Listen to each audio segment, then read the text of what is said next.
sang qui ne s'écoule plus correctement, rein et cœur en galère, cerveau en PLS. Il suffit de 5 jours sans boire pour que vous soyez transformé en une chips bien croquante. Et pourtant, 5 jours, c'est rien. Dans les zones arides australiennes, il pleut 6 fois moins qu'en France. Autant vous dire que les espèces qui y vivent ont développé de sacrés stratagèmes. Alors voici le classement des adaptations les plus dingues face à ces conditions plus extrêmes qu'une journée sur Mercure.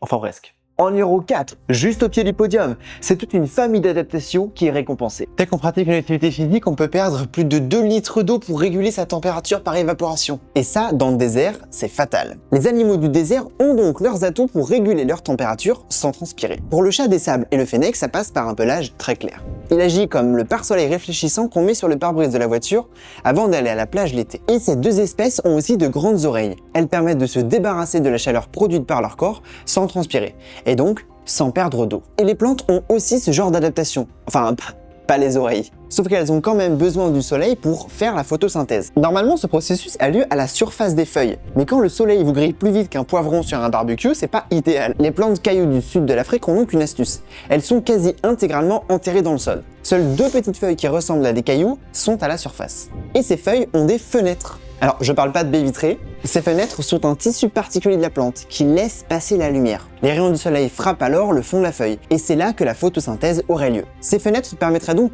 d'optimiser la photosynthèse. Mais les scientifiques essayent encore d'éclaircir le fonctionnement de tout ça. Ce qui est certain, c'est que ces fenêtres sont riches en composés qui agissent comme une crème solaire. Ils évitent aux plantes cailloux de prendre des coups de soleil.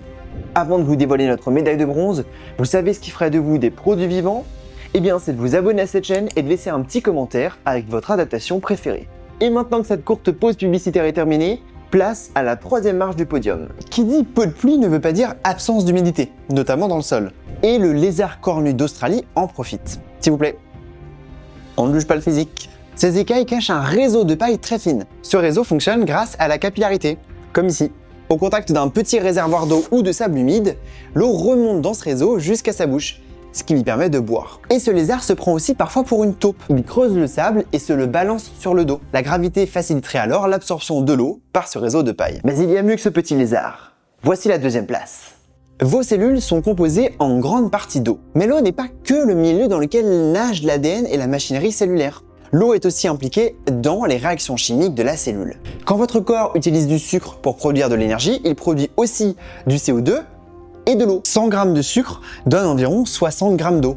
Cette eau, c'est ce qu'on appelle l'eau métabolique. 8 à 10% de l'eau que vous consommez chaque jour vient justement de là, pas de votre gourde. Et le gerbille obèse est justement un expert pour ça. Il accumule la graisse en se gavant de graines et de plantes comme vous vous êtes gavé de chips à votre dernier apéro. Il transforme ensuite cette graisse en eau. 100 g de gras peuvent alors donner jusqu'à 107 g d'eau. Mais alors qui est le grand vainqueur ? Eh bien, voici l'adaptation numéro 1 de ce classement 100% arbitraire. Et le gagnant, c'est lui, le chameau. Alors oui, je sais, vous êtes déçus, c'est un classique, le chameau, mais attendez un instant. Je ne compte pas parler de sa belle bosse ou de ses cils avec mascara intégré. Non, le chameau cache un secret bien plus fascinant. Quand le chameau arrive à une oasis, il boit plus de 100 litres d'eau en quelques minutes. Mais essayez de faire ça à vous, et vous allez avoir des problèmes. En vrai, n'essayez pas. Quand on boit beaucoup d'eau en un temps très réduit, le sang se dilue, et les cellules du corps gonflent, parfois jusqu'à exploser. Et c'est notamment le cas pour vos neurones. On parle de coma là, voire de mort. Si ça paraît complètement stupide et improbable, c'est pourtant déjà arrivé. En 2007, une Californienne de 28 ans participait à un jeu radio.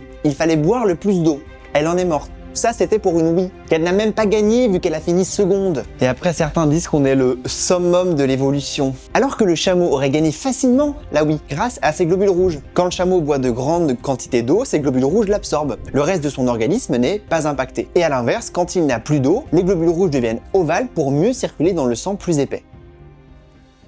Mais du chameau aux plantes cailloux, toutes ces incroyables adaptations pourraient pourtant ne pas suffire. Aujourd'hui, ces animaux et plantes font face à un nouveau péril, le changement climatique. Entre l'augmentation de la température et les sécheresses toujours plus fortes, ces espèces pourraient ne pas réussir à s'adapter et disparaître. Alors agissons avant que la planète ne devienne invivable, même pour ce beau chat des sables. Si vous voulez en savoir plus sur les déserts et les êtres vivants qui les peuplent, je vous recommande l'expo Désert du Muséum national d'histoire naturelle jusqu'au 30 novembre 2025. Elle m'a donné l'envie de parler de ces incroyables adaptations. Et puisqu'on parlait de chats, vous saviez que leur pelage cachait un des mystères de nos cellules ? Un truc qui concerne quand même 50% de l'humanité. Je vous dévoile ce secret dans cette autre vidéo de labologie.